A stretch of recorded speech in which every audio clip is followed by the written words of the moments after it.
मुस्कुराते हुए पूछा, देवी क्या बात है? कुछ नहीं महाराज, हम पतिव्रताओं का धर्म ही है पति की सेवा करना, मैं तो अपने धर्म का निर्वाह मात्र कर रही हूं। भोलेनाथ हंस करके बोले, देवी जी आज कुछ ज्यादा ही धर्म निभा रही हैं आप, निसंकोच बताइए आपके मन में आज क्या है? तब सती जी ने अपनी बात जरा घुमा करके करी। प्रजापतिस्ते स्वस्वरस्य सांप्रतम निर्यापितो यज्ञ महोत्सव किल वयं च तत्र विसराम वामते यद्यर्थितामी विबुधा व्रजन्ते प्रजापतेस्ते स्वसुरस्य सांप्रतम। हे भोलेनाथ जरा दृष्टि उठा के ऊपर तो देख लीजिए। भोलेनाथ ने कहा, वो तो मैं सवेरे से ही देख रहा हूं। क्या देख रहे हैं? बोले इन विमानों को। सती जी ने कहा, आप देख तो रहे पर आपको शायद ये नहीं मालूम कि ये सारे विमान आपकी ससुराल जा रहे हैं। क्यों? बोले वही तो मैं कहना चाहती हूं महाराज, ये सारे विमान आपकी ससुराल में इसलिए जा रहे हैं क्योंकि बड़ा विराट यज्ञ हो रहा है वहां पर। आपके ससुर जी ने बहुत विशाल यज्ञ किया है, इसलिए तो ये सारे विमान उसी यज्ञ में सम्मिलित होने के लिए आपकी ससुराल की तरफ जा रहे हैं। अब जरा शब्द शैली देखिए माता सती जी की। माताएं अपने मायके की जब बात करती हैं ना तो बड़ी अकड़ के बात करती हैं। मेरे मायके में आपने सुना नहीं, ऐसा कभी नहीं देखा होगा, इतना बड़ा यज्ञ हो रहा है मेरे पिताजी के द्वारा। तो मेरा शब्द ज्यादा बोलते हैं, पर आज सती जी ने एक बार भी नहीं कहा कि मेरे मायके में या मेरे पिताजी ने, कुछ नहीं। प्रजापतिस्ते स्वसुरस्य सांप्रतम। भोलेनाथ आपके ससुर जी ने आपकी ससुराल में बहुत बड़ा यज्ञ किया है ताकि भोलेनाथ को अपनत्व प्रतीत हो।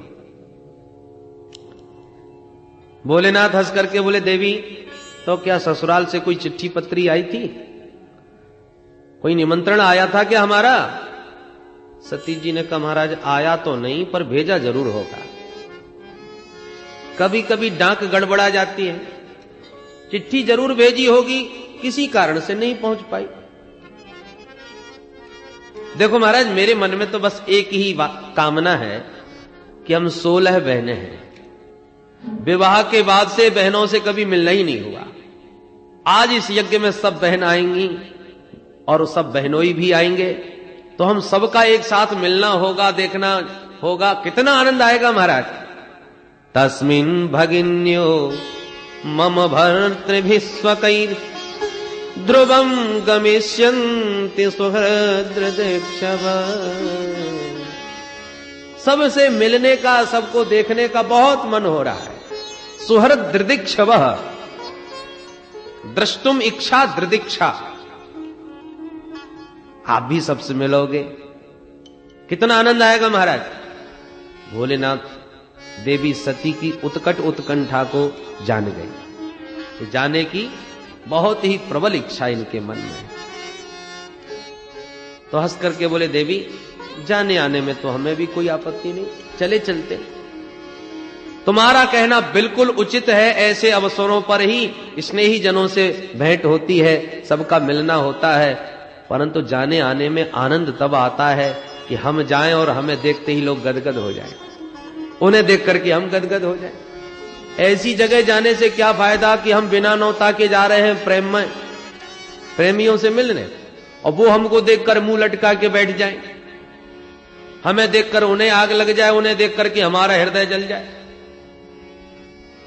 ऐसे स्थान पर सोना भी बरस रहा हो तब भी नहीं जाना चाहिए।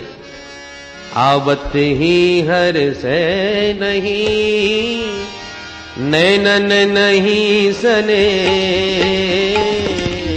आवत ही हर से नहीं नैनन नहीं सने,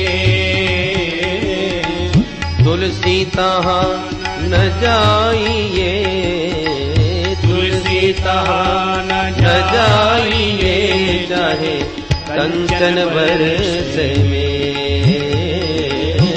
तुलसी तहाँ न जाइए, चाहे कंचन बरस में। मैहर से मैहर नहीं सने, तुलसी कहाँ न जाइए, कंचन बरसे कंचन बरसे।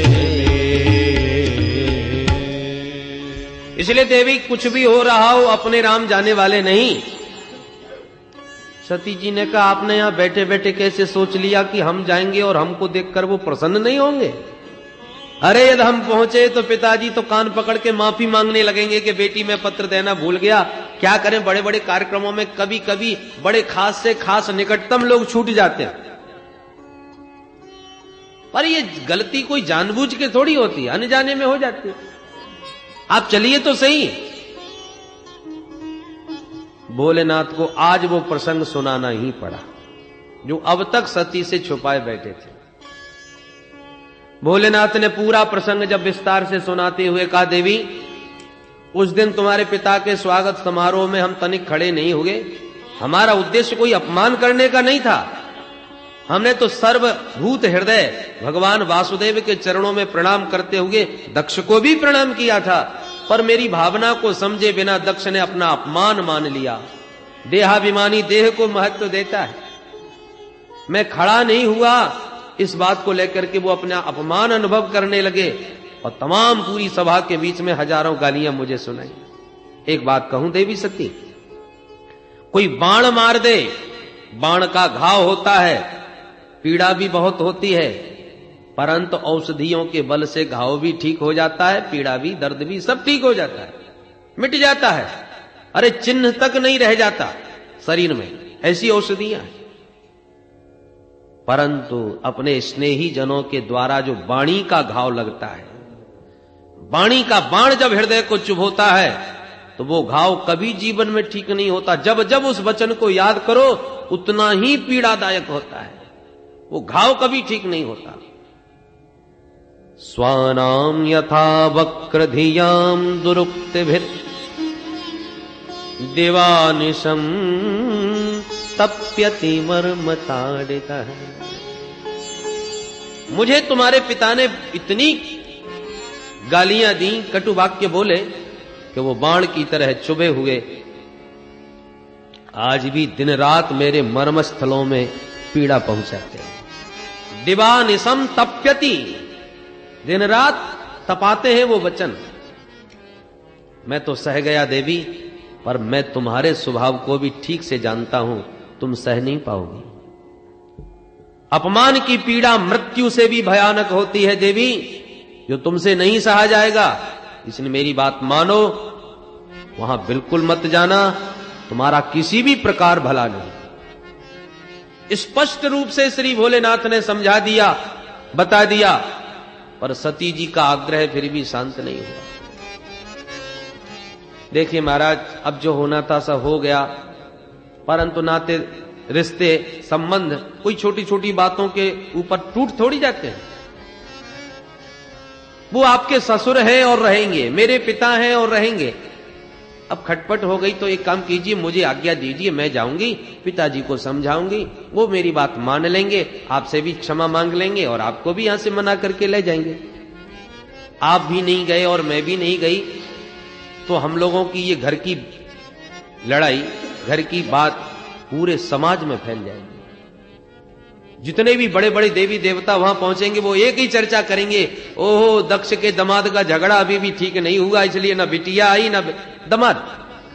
तो घर की बात, घर की लड़ाई चारों तरफ चर्चा का विषय बने, ये कोई अच्छी बात है? आप मुझे आज्ञा दें। भोलेनाथ समझ गए होनी बहुत बलवती मालूम पड़ती है। मेरा इतना समझाने पर भी सती मेरी बात नहीं मान रही। पुरुषार्थ करने में कोई कसर नहीं छोड़नी चाहिए, और उसके बाद भी बात न बने तो परमात्मा के ऊपर छोड़ देना चाहिए। होई ये सोई जो राम रुचि राखा, होई है सोई जो राम रुचि राखा, को कर तरक बड़ा वही साखा, को कर तरक शाखा। होई ये सोई जो राम रचि राखा। हुई है सोई जो राम रच राखा। भोलेनाथ ने बहुत प्रकार समझा करके भी जब देख लिया कि सती मान नहीं रही, तो अब तर्क वितर्क की शाखाएं बढ़ाने से कोई फायदा नहीं होगा, वही जो भगवान की इच्छा है। भोलेनाथ ने कहा देवी अब जो तुम्हें अच्छा लगता हो सो करो। और भोलेनाथ तो आंख बंद करके बैठ गए। भगवती सती बोली महाराज तो फिर मैं जा रही हूं। भोलेनाथ कुछ बोले ही नहीं। अच्छा महाराज तो मैं चली, फिर भी नहीं बोले। तो सती जी प्रणाम करके चल पड़ी। सती जी चलते चलते सोचती जा रही हैं, हे भगवान कहीं भोलेनाथ नाराज तो नहीं हो जाएंगे, कहीं असंतुष्ट तो नहीं। अच्छा दोबारा कोशिश करती हूं, मेरे भोलेनाथ तो आशुतोष हैं, बहुत जल्दी खुश हो जाते हैं। दोबारा प्रयत्न किया तो शायद प्रसन्न हो जाए। तो बहुत दूर तक जाने के बाद फिर लौट पड़ती हैं, फिर चरण दबाने लगती हैं, फिर अनुमति मांगने लगती हैं। और कोई उत्तर जब भोलेनाथ की ओर से नहीं मिलता तो कहती है ठीक है तो मैं जा रही हूं, फिर निकल जाती है। सती जी जाने लगती हैं तो भोले बाबा धीरे से आंख खोल के देखने लगते हैं, क्या सचमुच चली गई? और सती जी को जब वापस अपनी ओर आते देखते हैं तो आंख बंद करके फिर बैठ जाते हैं। सती जी दुविधा में फंसी हैं। पिताजी की याद आती है, यज्ञ महोत्सव का दृश्य आंखों में नाचता है तो भागने लगती हैं, और भोले बाबा का ध्यान आता है तो लौट पड़ती हैं। निष्क्रामती निर्विशति द्विधा ससा, कभी बाहर कभी भीतर, निर्णय नहीं ले पा रही, क्या करूं? अंत में निर्णय ले ही लिया कि कुछ भी हो यज्ञ में जाऊंगी। ऐसी यज्ञ कोई नित्य थोड़ी होते, और सबसे मिलजुल के बाद में आके अपने भोले बाबा को भी मना लूंगी। चली गई सती जी बहुत दूर तक। भोलेनाथ ने देखा कि ये तो बहुत दूर निकल गई, अब की बार लौटने वाली नहीं है। तो नंदीश्वरादि गणों को बुला के अच्छा जाओ इन्हें आदर के साथ पहुंचा के आओ। नंदीश्वरादि गण दौड़े दौड़े आए, माता जी प्रणाम, हम सेवकों के रहते आप पैदल अकेली जावे, धिक्कार है हमारे लिए, आज्ञा करो मां कहां चलना है? भगवती सती बोली मेरे पिताजी के यहां बहुत बड़ा यज्ञ हो रहा है, चलो चलना चाहो तो तुम लोग भी चलो।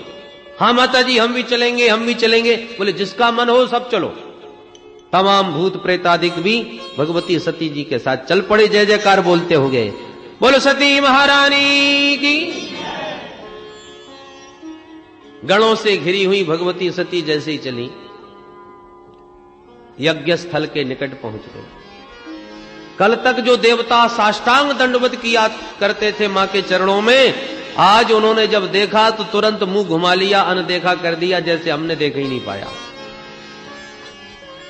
सती जी को यह व्यवहार बड़ा अटपटा लगने लगा। आपसे कोई नित्य राम राम करता हो, गले मिलता हो, प्रेम स्नेह बरसाता हो, और वो आज आपको देख करके मुंह घुमा ले तो इतने में ही महाराज बड़ा कष्ट हो जाता है। इसने हमको नमस्कार क्यों नहीं किया, हमसे कोई बात नहीं करी, क्या बात हो गई? तो सती जी को बड़ा अटपटा व्यवहार लगता है सबका, कि कोई भी ठीक से बात नहीं कर रहा, कोई प्रणाम दंडवत नहीं कर रहा।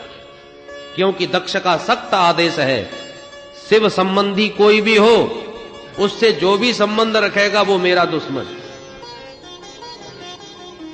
अब दक्ष का यज्ञ है, दक्ष के यज्ञ में आए हैं तो डर के मारे कोई सती मैया को प्रणाम ही नहीं कर। बहनों ने देखा, अभिनंदन किया, आओ आओ बहना सती, भाई तेरे बिना तो हमारा मन ही नहीं लग रहा था, और हमने सुना पिताजी ने तुम्हें निमंत्रण नहीं दिया। भाई हमें तो बड़ा बुरा लगा ये, पर कोई बात नहीं, अपना तो घर है, घर में क्या निमंत्रण की प्रतीक्षा करना। बहन तूने बहुत अच्छा किया आकर के। और समाज में कुछ लोग ऐसे भी होते हैं जो मिलने का, प्रेम करने का नाटक मात्र करते हैं, और बात ऐसी करते हैं जो तुम्हें सबसे ज्यादा चुभती हो।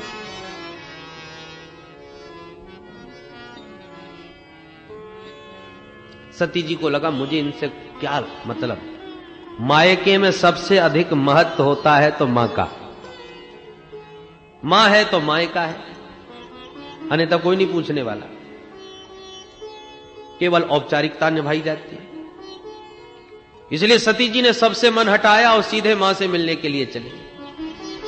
और सती के न आने की हार्दिक पीड़ा यदि थी तो केवल उनकी मां के हृदय में। इतना बड़ा उत्सव हो रहा है, परंतु सती की मां प्रसूति महारानी अपने कक्ष में बड़ी दुखित मना बैठी हैं। इतना बड़ा यज्ञ हो रहा है, न मेरी बिटिया आई न दामाद आया। बाद में उसे जब इस यज्ञ का पता चलेगा तो उसके हृदय पर क्या बीतेगी कि मां के रहते हुए भी मायके में मुझे किसी ने नहीं पूछा, किसी ने याद नहीं किया। इसलिए बहुत दुखी मना बैठी थी। अचानक अपने भवन में प्रवेश करते हुए अपनी बेटी सती को देखा। प्रसूति मां का हृदय तो वात्सल्य से भर गया। तुरंत वेग से दौड़ करके पुत्री को अंक में लगा लिया, हृदय से लगा लिया। सादर भलई मेरी एक माता, सादर भलई मेरी एक माता, सादर भलई मेरी एक माता, सादर भलई मेरी एक माता, भगिनी मिली बहुत मुस्काता, भगिनी मिली बहुत मुस्काता, सादर भलई मेरी एक माता, सादर भलई मेरी। बड़े आदर के साथ भुजा पसार करके पुत्री को हृदय से लगाया देवी प्रसूति मां ने। तब सती जी के मन को थोड़ी सी शांति मिली। परंतु जब व्यंग भरी बातें, उपेक्षित व्यवहार उन देवताओं का स्मरण में आया तो चित्त में फिर चुभने लगी बातें। पहले मुझे अपने पिताजी से मिलना चाहिए कि उन्होंने आखिर के इतने प्रगाढ़ संबंध को इतनी सरलता से उपेक्षित कैसे कर दिया। जैसी अपने पिताजी से मिलने सती जी गई, दक्ष ने जहां देखा कि मेरी बेटी सती आ रही है तो शिव संबंध होने के कारण आंखें फेर ली, मुंह घुमा लिया, न देखा न मुस्कुराए। अपने पिता के द्वारा ये उपेक्षित पूर्ण व्यवहार सती जी के हृदय को और भी अत्यंत पीड़ादायक बन गया। पर फिर भी इस अपमान के घूंट को पी गई, अपना अपमान सह गई। कोई बात नहीं, माता पिता है। माता पिता बच्चों को डांटते रहते हैं, अपमानित भी कर दें तो माता पिता का अपमान बच्चों को नहीं मानना चाहिए। अपने मन को समझा लिया। पर जब यज्ञशाला पर दृष्टिपात किया तो छोटे से छोटे देवताओं के भी हिस्से अलग अलग व्यवस्थित रखे हुए हैं, पर देवाधिदेव महादेव का पूरे यज्ञ में कोई नामो निशान नहीं, कोई स्थान नहीं, कोई जगह नहीं। अब तो सती मां से यह सहा नहीं गया। एक पतिव्रता अपना अपमान सह सकती है, पर अपने स्वामी का, अपना पति का अपमान कदापि उससे सहा नहीं जाता। तुरंत भगवती सती क्रोध में भर गई। अरुद्र भागम तमवेक्ष चाध्वरम पित्रा च देवे कृत हेलनम विभौ अनादृता यज्ञ सदस्य धीश्वरी चुकोपलोका निवधक्षति रुषा। भोलेनाथ के इस अपमान को भगवती सती ने क्रोध पूर्वक जब चारों तरफ दृष्टि डाल करके देखा तो मैत्री मुनि कहते हैं, विदुर जी ऐसा लग रहा था जैसे माता सती आज 10 दिशाओं को दग्ध कर देंगी, भस्म कर देंगी। चुकोप लोका निवधक्षति रुषा। माता सती के नेत्रों से अंगारे बरसने लगे। प्रजापति दक्ष को ललकारना प्रारंभ किया, अरे प्रजापति, तुम्हें यह पद क्या मिल गया? तुम इतने मदांध हो गए? तुमने उन भगवान शिव का अपमान किया जो साक्षात कल्याण स्वरूप ही है। शंकर का मतलब ही होता है सम कल्याणम करोति इति शंकरः, जो मानव मात्र का कल्याण करने के लिए ही विराजमान है। शिव का अर्थ ही कल्याण होता है। एक बार भी जिसकी वाणी से शिव शब्द ये 2 अक्षर के निकल गए तो जीवन भर के पाप पल भर में भस्म हो जाते हैं। यद्यक्षरम नाम गिरे ऋतम नृणाम सकृत प्रसंगाद अघमासुहंति तत्, अघम आसुहंति। शिव मुख से निकला कि जीवन भर के अघ शीघ्र ही समाप्त हो जाते हैं। शास्त्र कहते हैं स्वामी का अपमान करने वाली की जीभ काट लो, और इतनी सामर्थ्य तुम में नहीं है तो करोड़ों पिधाय निर्यात, कान में उंगली डालो चले जाओ वहां से, पर न तो मैं तुम्हारी जीभ ही काट पाऊंगी क्योंकि तुम मेरे पिता हो, और कान में उंगली देके यदि घर लौटूंगी तो भोलेनाथ पहुंचते ही कहेंगे आओ दक्ष कुमारी, आओ दाक्षायणी देवी, क्या स्वागत हुआ मायके में। तो क्या कहूंगी, क्या जवाब दूंगी। मैं भोलेनाथ को कितना वचन देके विश्वास दे करके आई थी, मुझे तुम्हारे प्रेम पर कितना विश्वास था, मैं बिन बुलाए पागलों की तरह आ गई और तुमने मेरे स्वामी का ऐसा अपमान किया यहां पर। मुझे सबसे बड़ी पीड़ा इस बात की होगी जब भोलेनाथ मुझे दक्ष कुमारी कह के पुकारेंगे। शिवद्रोही की बेटी मुझसे कोई कहे, ये मैं कभी नहीं सह सकूंगी। मुझे जीवन में आज प्रथम बार पता चला कि मेरा जन्म एक शिवद्रोही के द्वारा हुआ है, जो मेरे प्राण धन है, जीवन धन है, जीवन सर्वस्व है, उनकी मैं अर्धांगिनी, और मेरा जन्म उनके द्रोही के द्वारा हुआ। इस शरीर में शिवद्रोही का रक्त है, इसलिए अब यह शरीर मैं स्वीकार नहीं करूंगी। पर क्या करें, जब तक शरीर है तब तक यह संबंध तो स्वीकारना ही पड़ेगा। अतः इस संबंध को सर्वदा के लिए समाप्त करने के लिए आज मैं ये शरीर ही समाप्त करूंगी। अतस्तवोत्पन्नमिदं कलेवरम न धारयिष्ये सितकंठगर्हिण दग्धस्य मोहाद्य विशोद्य मंधसो जुगोप्सितस्योद्धरणं प्रचक्षते। अतः तव उत्पन्नम इदम कलेवरम न धारयिष्ये, तेरे द्वारा है ये उत्पन्न शरीर, इसलिए अब इसे धारण नहीं करूंगी। और इतना कह के माता भगवती ध्यान मग्न बैठ गई। भोलेनाथ के श्री चरणों का ध्यान करते करते दिव्याग्नि देह से प्रकट हो गई और सद्य प्रज्ज्वाल समाधि जाग्निना, उस दिव्याग्नि में देह समाप्त कर दिया माता सती ने। बोल सती महारानी की। जो भूत प्रेतादि गण जो माता सती के साथ आए हुए थे, उन्होंने ये सब दृश्य जब देखा और सुना तो एकदम कुपित हो गए, क्रोधित हो गए, मारो काटो चिल्लाते हुए टूट पड़े यज्ञशाला के ऊपर। हमारी मां का अपमान करने वाले यज्ञ को कभी सफल नहीं होने देंगे। जैसे भूत प्रेतों के आक्रमण को देखा तो यज्ञाचार्य भृगु मुनि ने रक्षवण मंत्र की शक्ति से दिव्य शक्तियों को प्रकट कर दिया, जिन्होंने भूत प्रेतों को मार पीट के वहां से भगा दिया। उधर नारद जी ने दौड़ लगाई और भोलेनाथ को पूरा समाचार विस्तार से सुना दिया। बभो भवान्या निधनम प्रजापते रसत्कृताय अवगम्य नारदात्। नारद जी के द्वारा जब पूरा समाचार भगवान शिव ने विस्तार से सुना, क्रोध में भर गए भगवान भोलेनाथ। कालम महाकाल कालम कृपालम, ये तो कालों के भी महाकाल हैं। आज यदि दक्ष बच रहा था तो केवल सती के नाते, हमारी पत्नी सती का पिता है, इस नाते दक्ष क्षमा का पात्र बन रहा था। और जब सती नहीं रही तो अब संबंध भी कैसा। अब पात्रता समाप्त हो गई। भगवान भोलेनाथ ने अपनी जटा उखाड़ करके पटक दी। देखते देखते भगवान भोलेनाथ की जटा से बड़ा ही एक विकराल महापुरुष प्रकट हो गया। कराल दृष्टो ज्वलदग्नि मूर्धजा कपाल माली विवदोद्यदायुध, अनेक प्रकार के आयुध, तमतमाती आंखें, और महाराज बड़े विशाल केश। लग रहा था जैसे मूर्तिमान काल खड़ा हो गया हो। हाथ में एक बड़ा विशाल त्रिशूल।